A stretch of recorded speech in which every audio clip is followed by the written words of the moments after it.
Snowman, তুমি আমাকে ছেড়ে যেও না, তুমি আমার অনেক ভালো বন্ধু। কিন্তু আমাকে তো যেতেই হবে রিয়া। স্নোম্যান, তুমি ছাড়া আমার আর কোনো ভালো বন্ধু নেই, আমি একা একা কি করবো? যদি আমি এখান থেকে না যাই তাহলে আমি মরে যাব। তবে তুমি যদি আমার সাথে থাকতে চাও তাহলে একটা স্নোম্যান বানাও আর এটার মধ্যে আমার হাতটা ঢুকিয়ে দাও, তাহলেই আমরা একসাথে থাকতে পারবো। কি?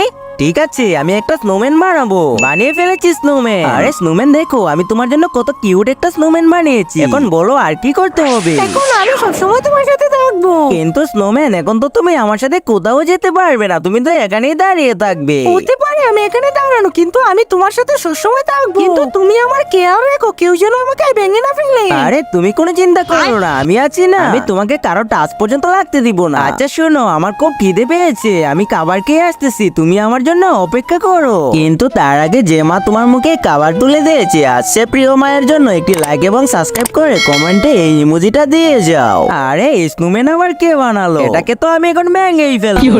আবে শালা কুত্তা দাঁড়া, তোকে তো আজকে আমি মেরেই ফেলবো।